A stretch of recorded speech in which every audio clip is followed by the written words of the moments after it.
Welcome to program views makers. मैं हूं आपके साथ शाइस्ता यूसुफ। पाकिस्तान इस वक्त शदीद कशीदगी की जद में है। वज़ीर आज़म शहबाज शरीफ सदर आरिफ अलवी को मशवरे दे रहे हैं कि वो गैर आइनी कामों से बाज रहें। वज़ीर दिफा ने कौमी असम्बली में जारहाना तकरीर की है जिसमें वो ये कहते हैं कि जजेस हमारी हुदूद में दाखिल होंगे तो हम भी सवाल उठाएंगे। हालात ऐसे हैं कि कोई फरीक किसी के साथ बैठने बात करने को तैयार नजर नहीं आ रहा है। सवाल यह है कि ये कशीदगी मुल्क को किस तरफ लेकर जा रही है। डिस्कशन के लिए जो मेहमान हमारे साथ मौजूद हैं, तारुफ मैं आपसे करवा देती हूँ। मैं ज्वाइन किया है ब्रिगेडियर रिटायर्ड हारिस नवाज साहब ने, डॉक्टर नाज़िर महमूद साहब हमारे साथ मौजूद हैं, नसीम सिद्दीकी साहब ने हमें ज्वाइन किया है और हमें ज्वाइन किया है मुजम्मल सोहरवर्दी साहब ने भी। आप तमाम मेहमानों के वक्त का बेहद शुक्रिया। ब्रिगेडियर साहब, आपकी जानिब आऊँगी। पहले लड़ाई जो थी वो सियासी जमातों के दरमियान थी, लेकिन अब हम देख रहे हैं कि इदारे भी शामिल हो गए। ब्रिगेडियर साहब, ये हो क्या रहा है? शाइस्ता, बहुत ही अफसोसनाक बात है। यकीन करें, दुनिया मजाक करा रही होगी। कम से कम एक हेड ऑफ इंस्टीट्यूट जो होता है आपका मुल्क का, स्टेट का प्रेसिडेंट, कम से कम आप लैंग्वेज तो सही इस्तेमाल करें। आप उसने कौन सा कॉन्स्टिट्यूशनल काम किया है? कोर्ट में केस है, गवर्नर रिफ्यूज कर देते हैं डेट्स के लिए, हाई कोर्ट कहता है वो डेट नहीं देते हैं, इलेक्शन कमीशन पाकिस्तान डेट नहीं देता, इलेक्शन कमीशन पाकिस्तान को 2-3 दफ़ा बुलाते नहीं जाता, वो इतने रूड लेटर लिखता है। देन वही डेट जो इलेक्शन कमीशन पाकिस्तान ने दी थी वो उन्होंने डेट दी है। कौन सा अनकॉन्स्टिट्यूशनल काम किया और कौन सी आपकी हदूद में दाखिल हुए हैं? आप जो जजेस के साथ इस वक्त जो कर रहे हैं, सिटिंग जजेस करप्ट, नंबर टू आपके जी ये कि मैच फिक्सिंग कर रहे हैं, इनको नहीं होना चाहिए। जिस तरीके से चलें, जो रिटायर्ड जजेस हैं उनकी तो मैं बात छोड़ देता हूँ। आप अब जजेस के ऊपर ये प्रेशर क्यों हम डाल रहे हैं?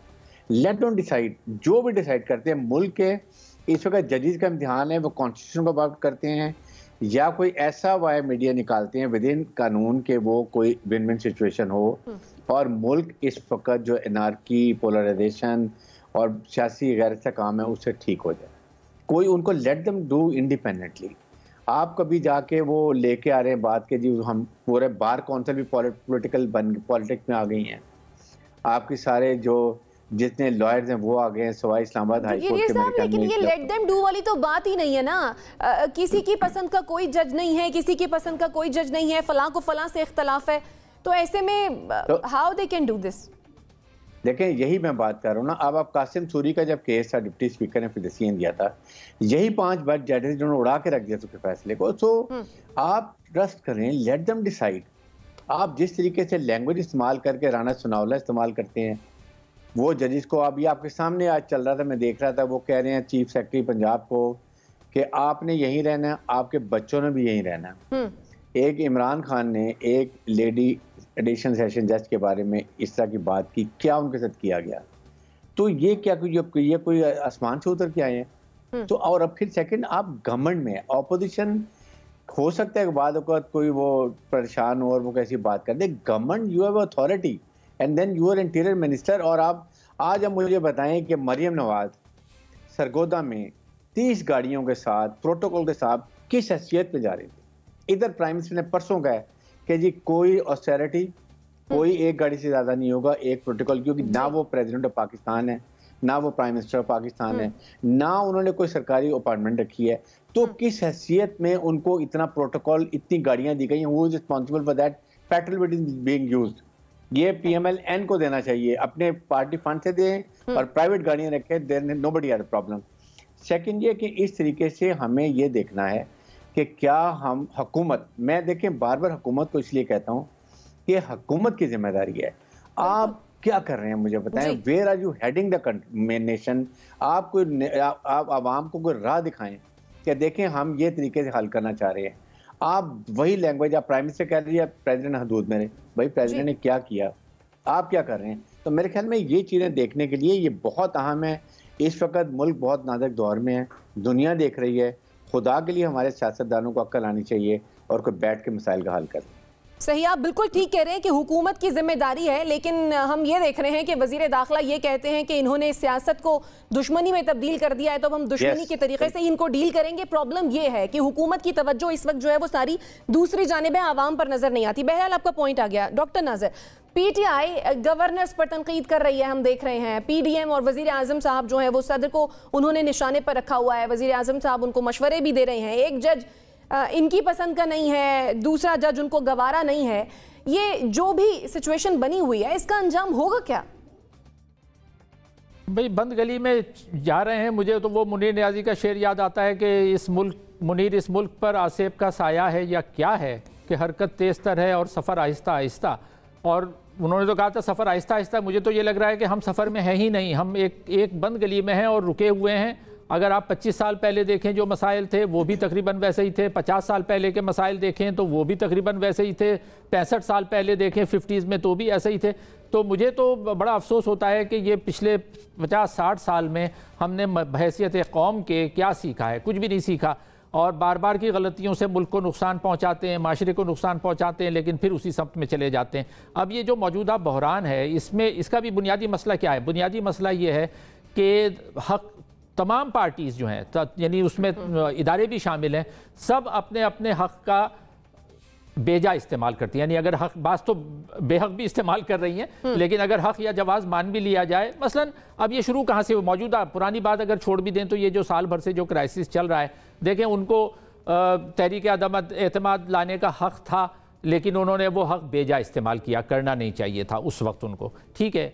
उसके बाद अब जाहिर है कि वज़ीर आला को असम्बली तोड़ने का हक होता है, लेकिन वो हक बेजा इस्तेमाल किया गया। मेरे ख्याल में पंजाब और KP की असम्बली को चलने देना चाहिए था, वो हक बेजा इस्तेमाल किया गया। अच्छा, बेजा इस्तेमाल करके मुल्क को एक क्राइसिस में डाला, क्योंकि अब मसला क्या है? मसला ये है कि अगर इसमें इलेक्शन हो जाते हैं और ज़ाहिर आइनी तौर पर इलेक्शन कराने हैं, और जब आइन बनाया गया तो ये सूरत हाल नहीं देखी गई कि कोई वज़ीर आला बेजा भी इस तरह से तोड़ सकता है।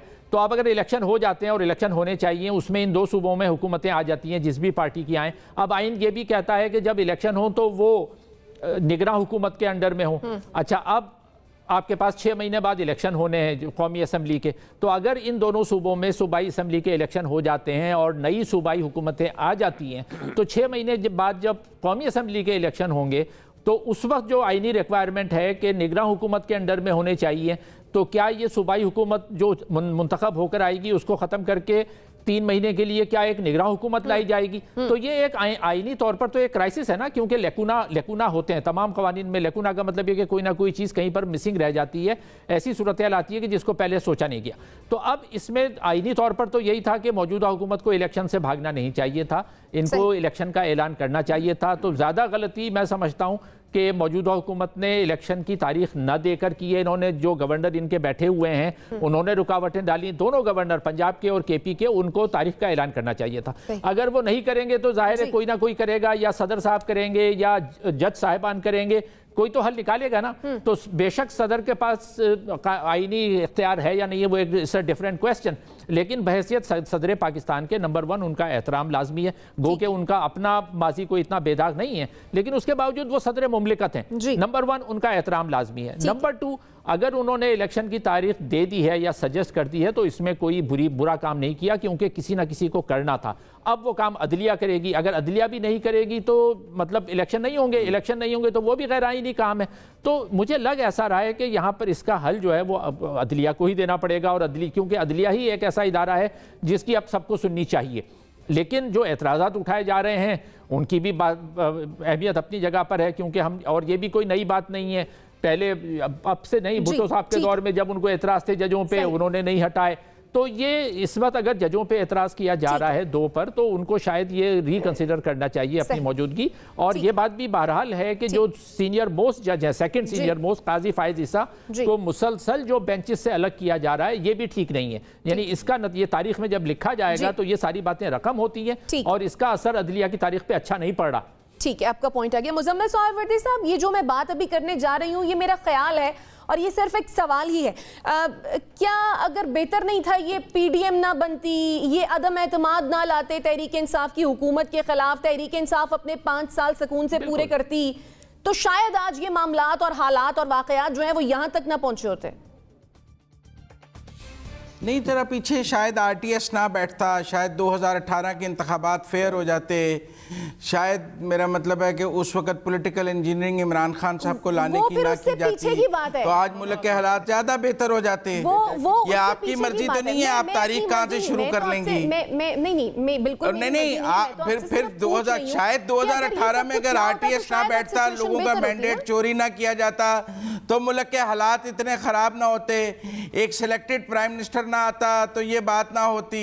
फिर वहाँ से शुरू कर लेते हैं। मुज़म्मिल साहब, हम इस तरह की बातें नहीं कर सकते, बतौर सहाफ़ी हम इस तरह की बात नहीं कर सकते। ये सिलेक्शन क्यों नहीं कर सकते? आरटीएस नहीं बैठा था, सब कहते हैं आरटीएस बैठ गया था, ओपन सीक्रेट है। पाकिस्तान के कौमी इंतखाबात में आरटीएस बैठ गया था और 3-3 दिन नताइज नहीं आए थे और फिर मर्जी के आगे थे, सब कह रहे हैं। मुज़म्मिल साहब, मेरी बात को समझने की कोशिश कीजिए। ये अलग बहस है कि आरटीएस बैठा या नहीं बैठा, जिन लोगों ने इल्जाम लगाया उनकी जिम्मेदारी थी कि वो इस पर तहकीकात करते। आपकी मर्जी से तो मैंने नहीं शुरू करना ना। मैं बिल्कुल ये नहीं कह रही, 2017 में शायद वो, इसीलिए सवाल मुज़म्मिल साहब, मैंने इसीलिए सवाल शुरू करने से पहले आपसे सिर्फ ये कहा था कि ये सिर्फ एक सवाल है और मेरा वैसे ही एक ख्याल है, एक आम आदमी की हैसियत से, नहीं, एक मैंने कहा हैसियत से आपको ये ख्याल जरा पीछे से शुरू करना चाहिए। आपको सवाल शुरू करना 2018 से शुरू करना चाहिए। ये ख्याल आप जरा देर से शुरू कर रही हैं। जनरल जिलानी ना होते तो नवाज शरीफ भी ना होते, 1985 से शुरू करें फिर ना होते, और अगर जनरल पाशा ना होते तो इमरान खान ना होते तो फिर कईयों के नाम आ जाएंगे। आप अपने, मैं जरा बात करना, जी मुज़म्मिल साहब, हम बात कर रहे थे सदर मुमलिकत और वज़ीर आज़म के दरमियान ख़त की, और हम बात कर रहे थे कि जो अदलिया के साथ महाजराई की है। मेरी दफ़ा आपने टॉपिक बदल दिया।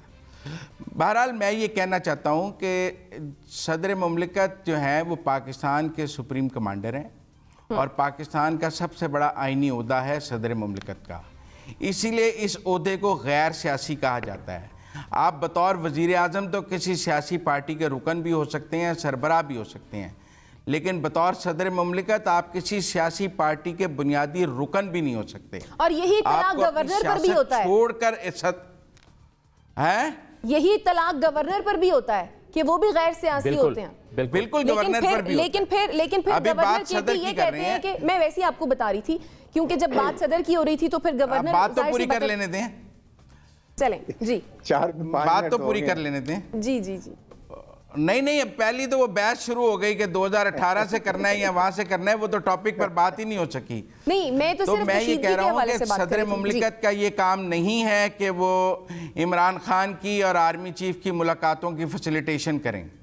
सदर मुमलिकत का ये काम नहीं है कि वो आर्मी चीफ की समरी पर ज़मान पार्क मुशवरा करने पहुँच जाएँ। सदर मुमलिकत का ये काम नहीं है कि वो एक सियासी पार्टी के लॉबिस्ट के तौर पर काम करें। सदर मुमलिकत का ये काम नहीं है कि वो हुकूमत के कामों में रोड़े अटकाएं और 14-14 दिन तक बेवजह समरियां रोक कर रखें जो 14 दिन बाद खुद ब खुद पार हो जाएं। सही। जब सदर मुमलिकत एक सियासी किरदार में आ जाएंगे तो फिर सियासी मैदान में उनके साथ सियासी सलूक होगा। अगर वो अपना गैर सियासी किरदार रखेंगे के साथ तो सियासी सलूक हो रहा है। आपके ख्याल में आपका पॉइंट आ गया, लेकिन एक और सवाल यहाँ पर ये भी खड़ा होता है, तो क्या वजीर आजम का ये काम है कि वो लंदन जाएं और वहां जाकर मुशावरत करें कि आर्मी चीफ किसको लगाना है? बहरहाल आपका पॉइंट आ गया, वो वजीर आजम है, वो सियासी होता है, वो आपका पॉइंट आ गया, मुशीर भी रख सकते हैं, वो कैबिनेट भी रख सकते हैं, सदर अपना मुशीर नहीं रख सकता। लेकिन आप आइन पढ़ लें, और गवर्नर जिसने तारीख देनी है वो तारीख नहीं दे रहा। ठीक है, आपका पॉइंट आ गया। तारीख सदर नहीं दे सकता, गवर्नर ने देनी है, नहीं देनी, लेकिन गवर्नर साहब भी नहीं दे रहे, वो कहते हैं कि मैं रियासत को खतरे में नहीं डाल सकता। आपको पॉइंट आ गया, उसका कोई और हल नहीं है। ठीक है, नसीम सिद्दीकी साहब, पीटीआई ने शुरू किया था कि गवर्नर ने हलफ लेने से इनकार किया, तो उसके बाद ठीक है। मुज़म्मिल साहब आपका पॉइंट आ गया। नसीम सिद्दीकी साहब, कहीं हम देख रहे हैं कि जिम्मेदारियां बहुत हैं और कहीं पर ताकत बहुत ज़्यादा है। यूं कह लें कि सिस्टम में बैलेंस नज़र नहीं आ रहा। किस तरह से बैलेंस आएगा आपके ख्याल में? देखिए, बैलेंस नहीं आ सकता। वजह यह कि जिस तरह ब्रिगेडियर साहब ने बात की ना कि सियासतदानों को आपस में बैठना चाहिए, इनको सॉर्ट आउट करना चाहिए, नहीं, सिर्फ सियासतदान नहीं है, इनके दरमियान में इदारों के लोग घुसे हुए हैं जो इनको इकट्ठे नहीं बैठने देते या फैसले नहीं करते। लड़ाई झगड़ा इसीलिए चल रहा है। अगर हम पीछे से बात शुरू कर दें, जी वो भुट्टो साहब को अयूब साहब लाए थे, नवाज शरीफ को जनरल जिलानी लाया था, लेकिन ये सब लीडर बने, अवाम इनके पीछे चली, अवाम इनको वोट देती है। जब आप कहते हैं कि 2018 में आरटीएस बैठ गया था, लेकिन जब ज़मनी इंतखाबात में पंजाब में आप इलेक्शन हारते हैं तो आप कहते हैं भाई ये सीटें तो थी ही पीटीआई की। भाई एक बात मान लें कि देखें या तो आरटीएस बैठा था या सीटें उनकी थी। बात यह कि इस वक्त लड़ाइयाँ करवाई जा रही हैं, बहुत सारे इदारे इस पे बातों के ऊपर अमल नहीं कर रहे, वो जो कहते हैं। आप देखें ना कि सबसे बड़ी बात यह है कि अगर सूबाई असम्बलियाँ तहलील की गई हैं, हम ये भी मान लेते हैं कि नहीं करनी चाहिए थी, लेकिन चले आइन के मुताबिक जब तहलील हो गई है तो 90 दिन के अंदर इलेक्शन है और इसकी गवर्नर ने डेट देनी है। अगर गवर्नर नहीं डेट देता तो इलेक्शन कमीशन की जिम्मेदारी है। ये इलेक्शन कमीशन जो अरबों खरबों रुपए का बजट लेता है, ये किस लिए लेता है? एक बीच में डॉक्टर नाजिर ने बात की, देखे जी कि जब निगरान हुकूमतें होंगी तो वो किस तरह इलेक्शन होगा। भाई इलेक्शन कराना इलेक्शन कमीशन की जिम्मेदारी है, निगरान गवर्नमेंट हो या ना हो वो तो वैसे भी पार्शियल नहीं होती, जिम्मेदारी तो इलेक्शन कमीशन की होती है। लेकिन इस वक्त मामला जब इतने बढ़ाए जा रहे हैं कि गवर्नर ऐलान नहीं कर रहा, चलो इलेक्शन कमीशन कर दे। इलेक्शन कमीशन ऐलान नहीं कर रहा तो सदर मुमलिकत पाकिस्तान के हैं, जिस तरह भी मुजम्मिल साहब बात कर रहे थे कि उनको इमरान खान के पास नहीं जाना चाहिए, फलां के पास नहीं जाना चाहिए, तो क्या बलीगुर रहमान को जो है वो सारी जो लाइन है वहाँ टो करनी अपना नून लीग की बनती है? वो शहबाज शरीफ से मशवरे करते हैं, या गवर्नर सरहद जो KP के हैं वो मौलाना फजल रहमान से सारी लाइन टो करते हैं? तो यहाँ पे तो हर बंदा अपनी पार्टी की लाइन टो करता है, कोई भी इससे मुबर्रा नहीं है। और ये सदर मुमलिकत पाकिस्तान के, ये कोई हिंदुस्तान या इसराइल के सदर पाकिस्तान नहीं है कि अगर वो समझते हैं कि कोई ऐसा लेकुना आ रहा है तो अपना रोल प्ले कर रहे हैं, और अगर वो कोई गैर आईनी चीज करते हैं तो आपका सुप्रीम कोर्ट बैठा हुआ है। आप जब तमाम इदारों को ही आप जो है वो मुतनाज़ा बना देंगे तो फैसला कहाँ से आएगा? ठीक है, ब्रिगेडियर साहब कुछ ऐड करना चाह रहे हैं? ब्रिगेडियर साहब शॉर्टली कमेंट कीजिएगा। I take just 1 minute. देखें, जब कोई अपना काम नहीं कर रहा तो then head of the state being a constitutional head, और उसने आइन की कसम भी खाई हुई है, ही इज टू से कि जी आप कोई हल निकालें। जब हल भी नहीं निकाल रहे हैं तो क्या करें? उसके बाद अगर वो रिकंसिलिएशन करा रहे हैं कि एस्टेब्लिशमेंट की PTA के साथ, फिर उसके बाद आपके फाइनेंस मिनिस्टर जाके प्रेसिडेंट से मिल रहे हैं, एक दूसरे को कन्वे मैसेज कर रहे हैं, देयर इज नो, कोई तो बैठ गया। मैं तो हमेशा कहता हूँ या चीफ जस्टिस ऑफ पाकिस्तान या प्रेसिडेंट ऑफ पाकिस्तान कोई ना कोई इसका हल निकाल के, कोई हल निकालते बिठाएं इनको। अभी भी वक्त है, अभी भी पानी सर से नहीं गुजरा। ठीक है, आपके ख्याल में इनको बिठाना चाहिए? डॉक्टर नाजिर शॉर्टली कमेंट कीजिएगा, मुझे ब्रेक लेनी है। मतलब मैं ये कहना चाह रहा हूँ कि वज़ीर आज़म को बजाय सदर को खत लिखने के अपने गवर्नरों को खत लिखने चाहिए कि भाई आप अपनी जिम्मेदारी क्यों नहीं पूरी कर रहे? वो तारीख दो, जो आईनी रिक्वायरमेंट है वो तो पूरी करो ना, बहाने ना बनाओ। जी ठीक है, आपका पॉइंट आ गया ना। ब्रेक लेते हैं और फिर वापस आते हैं। स्टे विद अस।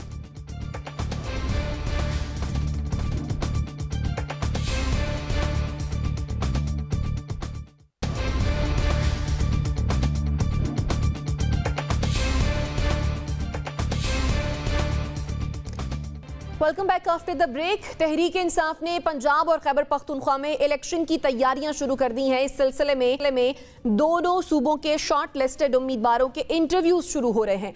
मकामी तंजीम और पार्लिमानी बोर्ड की तरफ से हर हल्के से 3-3 उम्मीदवारों के नाम दिए गए हैं, जिनका इंटरव्यू इमरान खान करेंगे और फिर टिकट देने या ना देने का फैसला किया जाएगा। अब सवाल यह है कि क्या टिकटों की तकसीम पर PTI में एक बार फिर से इख्तलाफात सामने आ सकते हैं? नसीम सिद्दीकी साहब, टिकट ले लो की मुहिम फिर से शुरू हो गई है, क्या होगा तहरीक इंसाफ में अब आगे? देखें शाइस्ता, बात यह है कि इलेक्शन तो होने हैं, अगर आज नहीं होते कल नहीं तो परसों।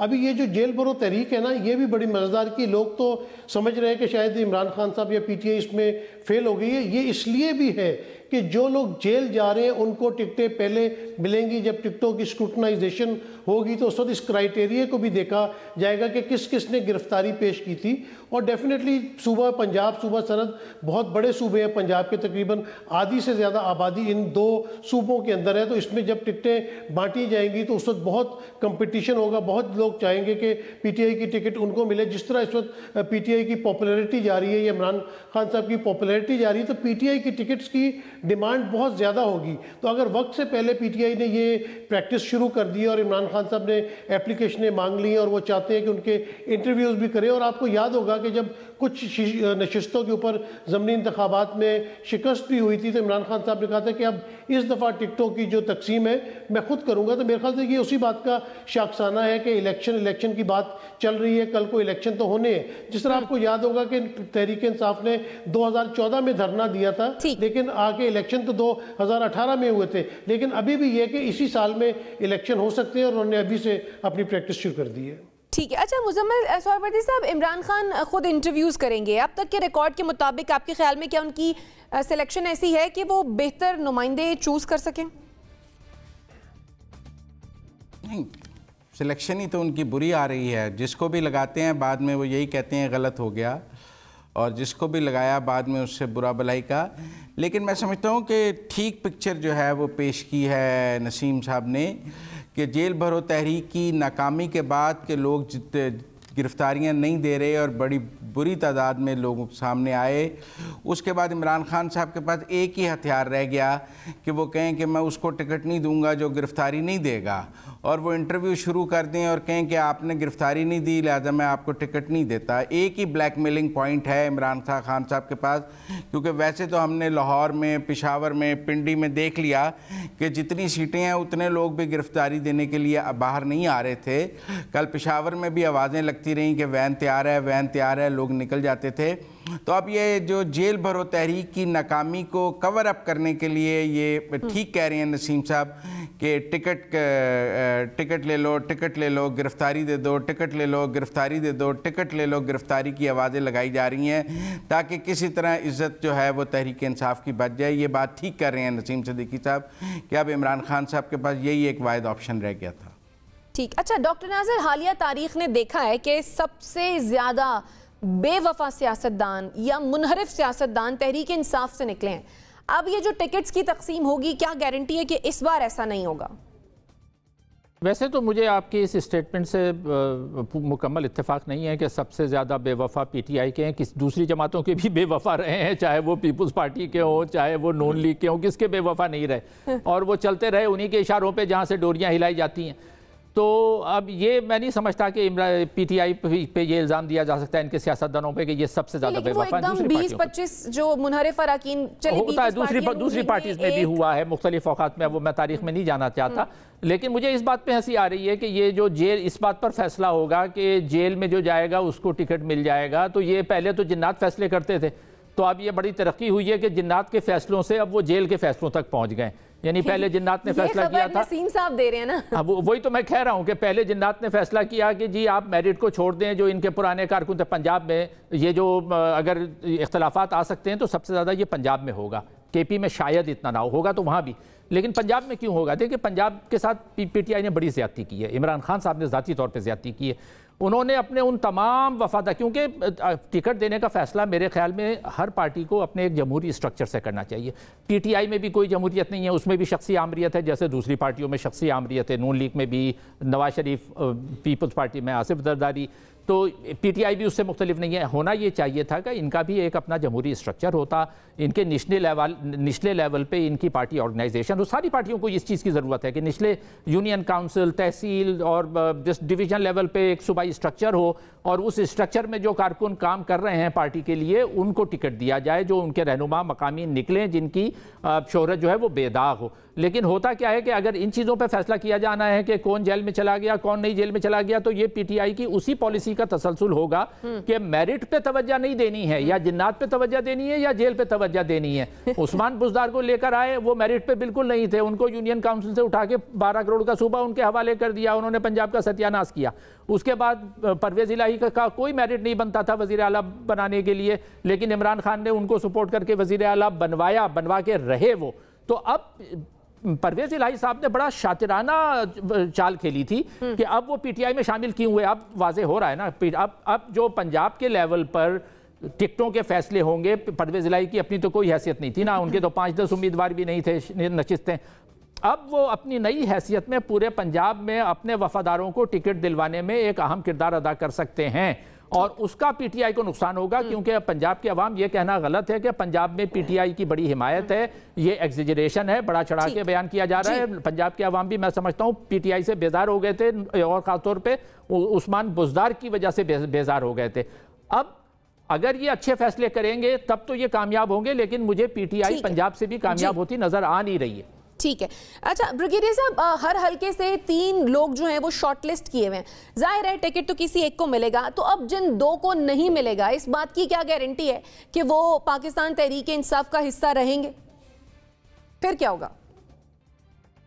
देखें, ये ज़रूरी नहीं है। यहाँ एक बहुत अहम बात यह है कि इमरान खान को ये देखना है कि डिवीजनल बेसिस के ऊपर जो उनके डिवीजनल ऑर्गेनाइजेशन हैं उनको पहले कहें जी कि आप इंटरव्यू करें जो आपके डिवीजन के जितने MNAs MPs हैं पुराने और जो नो पोटेंशियल कैंडिडेट्स हैं विनर्स हैं उनकी लिस्टें तमाम भी दी जाएं जो आपके पंजाब का सदर या KP की भी आपने एक सिलेक्शन कमेटी बनाई होगी वहाँ पर आए, वहाँ पर दोबारा शॉर्ट लिस्ट करें और उसके बाद with all detail their performance 1 2 3 जो प्रायोरिटी रखते हैं वो फिर आपके जो सेंट्रल कमेटी में जानी चाहिए वहाँ ये फाइनल होना चाहिए। सेकंड ये कि इसका प्रॉब्लम ये होगी बिल्कुल काफली के लोग हैं उनको भी इन्होंने एडजस्ट करना होगा। हो सकता है कि PMLN के कुछ लोग जिस तरह PTI के गए हैं इसी तरह PMLN के लोग सब में मफाद परस्त लोग हैं वो शायद इनमें आना चाहिए और वो इलेक्टेबल्स हों। ये देखना है कि वो उसको कैसे एडजस्ट करना है। So they will have to make a policy के 80% आपके 20% जो बाहर से आ रहे हैं उनके लिए क्या रैशनलाइज करते हैं ये ज़रूरी है। इसके साथ साथ सबसे बड़ी गलती की है कि अगर आज पंजाब में KP में इनकी हुकूमत होती और ये अगस्त तक इनकी हुकूमत रहती दे वुड हैव डिलीवर्ड, काम करते, परफॉर्मेंस दिखाते और बहुत ही ज़्यादा फ़ायदा होता है जब केयर टेकर आते। और ये 6 महीने में चीफ मिनिस्टर का भी टेस्ट था, MNAs MPs का भी टेस्ट था, ये बहुत परफॉर्मेंस करके बहुत अच्छा रिजल्ट है जो अपने खुद अपने पाँव में कुल्हाड़ा मार के अपनी पार्टी को ट्रेमेंडस लॉस दिया है जो मेरे ख्याल में इररिपेयरेबल लॉस होगा। बिल्कुल ठीक है। अच्छा, एक सवाल जो मैं आप सबसे पूछना चाह रही हूँ कि अब जब ये टिकट जिसको मिलेंगे आपके ख्याल में खान साहब की तरजीह क्या होगी, पैसे वाली पार्टी या फिर मुतहर्रिक नौजवान या फिर वो लोग जो जेल गए? नसीम साहब।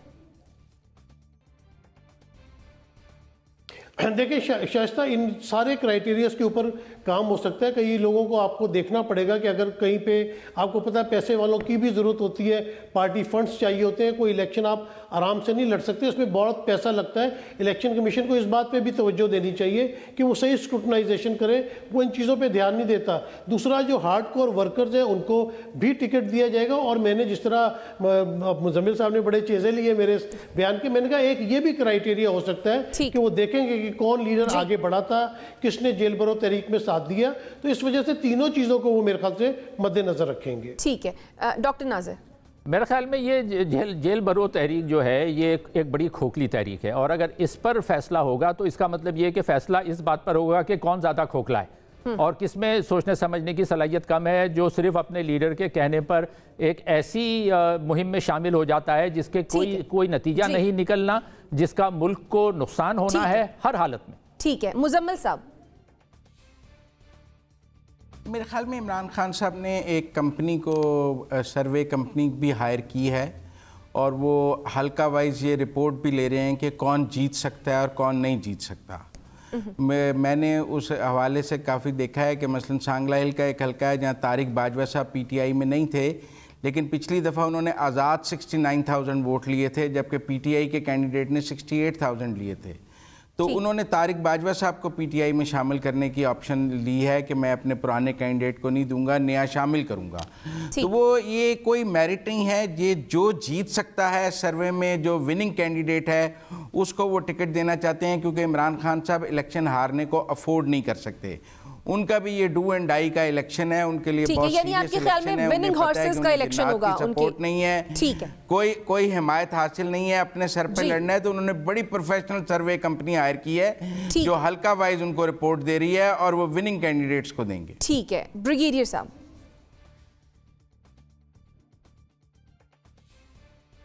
ब्रिगेडियर साहब, आप तक आवाज आ रही है? लेवल पे जो इनकी टीम है, they have to be very honest. जी मुझे बिल्कुल आपकी बात आ रही है। देखें हर डिवीजन लेवल पे जो टीम है उसकी बहुत बड़ी रिस्पॉन्सिबिलिटी कि अपने डिवीजन में कितना जुडिशियल तरीके से पॉपुलर लीडर को, जो उनका कारकुन है या जो पहला MP है या MNA जो अब पोटेंशियल है, उसको रिकमेंड करते हैं। ये ऑनेस्टी उन पर डिपेंड करती है। उसके बाद ज़ाहिर है जब रिपोर्ट जाएगी तो बड़े अच्छे तरीके से balanced ex-MNAs MPs, sitting MNA MPs और पुराने कारकुन जो सेक्रीफाइसेस दिए हैं हर एक को उनको भी इंक्लूड करना चाहिए कॉम्बिनेशन। जी ठीक है, आपका पॉइंट आ गया। नाज़रीन छोटी सी एक ब्रेक लेते हैं और फिर वापस आते हैं। Stay with us.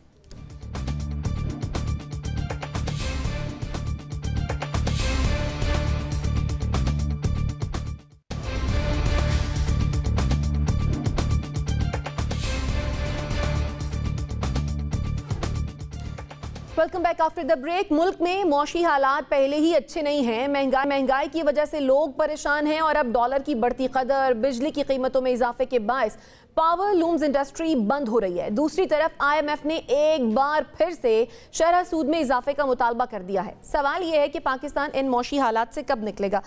Doctor नाजिर, IMF ने डूमोर का मुतालबा कर दिया। एप्टमा के मुताबिक सिर्फ टेक्सटाइल से जुड़े 70 लाख से ज्यादा लोग जो हैं वो बेरोजगार हुए हैं। अवाम का आखिर बनेगा क्या?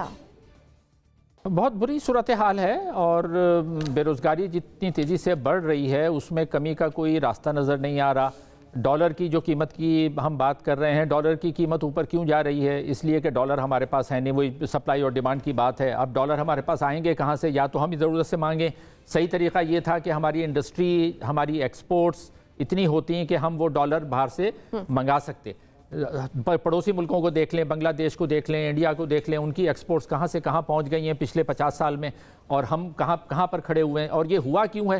तो ये हालात से निकलेगा कब? ये बुनियादी सवाल है ना। देखें, निकलेगा जब हम अपनी बुनियादी पॉलिसियाँ तब्दील करेंगे जो हम पिछले 40-50 साल से चला रहे हैं। और वो पॉलिसियाँ, हमारी 4 बड़ी पॉलिसियाँ हैं। हमारी खारिजा पॉलिसी, हमारी दाखिला पॉलिसी, हमारी दिफाई पॉलिसी और हमारी वजारत खजाना की पॉलिसी। ये चारों पॉलिसी एक दूसरे से कनेक्टेड हैं। जब भारत जो है अपने लोगों को पढ़ने के लिए भेज रहा था बाहर, आप देखें अमेरिका में जाएं तो वहां पर आला तरीन ओहदों पे भारतीय बैठे होते हैं। क्यों? इसलिए कि जिस दौर में वहां से IIT और इंडियन इंस्टीट्यूट ऑफ मैनेजमेंट से लोग पढ़ के निकल रहे थे, हमारे यहाँ से बच्चों को जो है वो लड़ाई के लिए भेजा जा रहा था कि जाओ लड़ो मरो। तो हमने ये क्या किया है? पिछले 40 साल में हमने जो पॉलिसी चलाई है, उस पॉलिसी के नतीजे में ना हमारे बच्चों के पास तालीम है, ना हमारे पास महारतें हैं। नतीजा ये है कि हम आपस में लड़ के मर रहे हैं। पॉलिसी बदलने की पॉलिसी जब तक नहीं बदलेगी हमारे हालात ठीक नहीं होंगे। बुनियादी तब्दीलियों की पॉइंट आ गया। ब्रिगेडियर साहब, आपको लगता है कि आवाम हुकूमती तरजीहात में शामिल है? देखें, बिल्कुल नहीं है। सबसे बड़ी बात यह है कि आप इंडस्ट्री का देखें क्या हाल है, उसके बाद आपकी टेक्सटाइल इंडस्ट्री फैसलाबाद में क्या हाल है। अगर आपके 1 करोड़ के करीब मजदूर बेरोजगार हैं, उससे आप अंदाजा लगाएं कि क्या। प्राइम मिनिस्टर कल या परसों बैठ के कह रहे थे और महंगाई होगी, सारा रेट सूद बढ़ा रहे हैं। उससे मुझे बताएं कि कौन इंडस्ट्रियलिस्ट लोन लेगा बैंक से? अभी भी जिन्होंने लिया हुआ है, यकीन करें कराची में दे कैनॉट पे, जो बड़े बड़े इंडस्ट्री वाले हैं। उसके बाद लोग इन्वेस्टमेंट बैंक में सेफ पैसा रख के इंटरेस्ट ज़्यादा कमाएंगे, कारोबार करेंगे। कारोबार नहीं करेंगे तो आपकी जॉब अपॉर्चुनिटी नहीं होगी। सेकंड, 85 मिनिस्टर्स, एडवाइजर्स और स्पेशल असिस्टेंट में किसी को आपने देखा कि वो फैसलाबाद गया और इंडस्ट्री वहाँ से बात करने के बिजनेसमैन थे? कराची बिजनेस कम्युनिटी के पास कोई आया है? फाइनेंस मिनिस्टर बिगी बली बन के छुप के बैठे हुए हैं, ही कांट फेस इट। तो ये बड़ी खतरनाक सिचुएशन हो रही है। ये मेरे ख्याल में हुकूमत सिर्फ ये लड़ाई झगड़े के अलावा इस पर तवज्जो दे, आगे क्या होने वाला है। दिस इज मोर वरिंग साहब। सही। मुजम्मिल साहब, लोग रोटी को तरस रहे हैं, दवाइयां खरीदने के लिए पैसे नहीं है, बच्चों की स्कूल फीस भरने के पैसे नहीं है। इनकी भी आपके ख्याल में किसी को फिक्र है? अगले 5 साल में इन बेचारों का क्या होगा? यकीनन बहुत बुरे हालात, और मैं समझता हूँ अनलिवेबल होता जा रहा है middle class, lower middle class और अपर मिडिल क्लास के लिए भी। एक दौर में हम कहते थे कि जी लोअर मिडिल क्लास पिस रही है, मिडिल क्लास पिस रही है, लेकिन अपर मिडिल क्लास बहुत आसानी में है। लेकिन आज मैं ये कहता हूँ कि अपर मिडिल क्लास का हाल भी वही है जो लोअर मिडिल क्लास का है। ये मुल्क सिर्फ शराफिया के रहने के काबिल रह गया है। इसमें जो जॉब करते लोग हैं उनके लिए मुश्किल होती जा रही है, जिनका स्मॉल बिजनेस है उनके लिए भी मुश्किल होती जा रही है। जिसकी एक महदूद आमदनी में रहने वाला आदमी जो है ना, वो उसके लिए पाकिस्तान में रहना मुश्किल होता जा रहा है। जिनके पास खुला पैसा है वही रह सकते हैं। लेकिन मैं एप्टमा पे एक बात करना चाहता था। देखें, ये कोई काम नहीं कि आप कपास इंपोर्ट करते हैं और टेक्सटाइल एक्सपोर्ट करते हैं। हमारे टेक्सटाइल ओनर को हमारे किसान के साथ जाकर जो कपास की ग्रोथ है इस पर काम करना चाहिए। कपास की ग्रोथ, जैसे शुगर केन वाले गन्ने की के लिए कपास किसान के पास जाते हैं, ये कपास के लिए जाएं, कपास का बीज अच्छा करें। टेक्सटाइल ओनर कपास के किसान के पास नहीं जाता और बाहर से कपास मंगाने की बात करता है। इसको भी सोचना पड़ेगा कि अगर इन्होंने टेक्सटाइल इंडस्ट्री चलानी है तो पाकिस्तान की कॉटन ग्रोथ पर तवज्जो दें। ठीक है। नसीम सिद्दीकी साहब, आपको लगता है कि ये हुकूमत कभी आपकी और मेरी तरफ, हमारे मसाइल की तरफ देखेगी? देखिए, हुकूमत तो सियासी लड़ाई में पड़ी हुई है, लोगों को गिरफ्तार करना, उनको जिद पहुंचाना, इन चीज़ों पे आपको मईशत के अगर तवज्जो देनी, जिस तरह मुजम्मिल साहब ने इशारा किया। देखें मुजम्मिल साहब, अगर आप 1 लाख रुपए की कपास इंपोर्ट करते हैं और 5 लाख रुपए की आप एक्सपोर्ट कर देते हैं गारमेंट्स, तो ये कोई नुकसान का सौदा नहीं है। आपको टैक्स कलेक्शन बढ़ानी पड़ेगी, आपको ओवरसीज को एतमाद में लेना होगा ताकि आपकी रेमिटेंसेस बढ़े। जिन जिन तरीकों से ज़्यादा डॉलर्स पाकिस्तान में आ सकते हैं, ठीक है, वक्त कम है, उनका कमेंट देने दें मुझे। मजबूत करना चाहिए। वहां पे गन्ने उगाने शुरू कर दिए, आपकी बात ठीक है, लेकिन वहां पे उन्होंने गन्ने उगाने शुरू कर दिए। नून लीग वाले ही अपनी उठा के शुगर मिले जो है वो साउथ पंजाब में ले गए। अब वहां पे कपास की जगह गन्ने लग रहे हैं। अगर कपास लगाए तो अच्छी बात है, वी एग्री। ठीक है, अब पॉइंट आ गया। नाज़रीन, इसी के साथ मुझे मेरे मेहमानों को दीजिए इजाजत। अल्लाह निगहबान।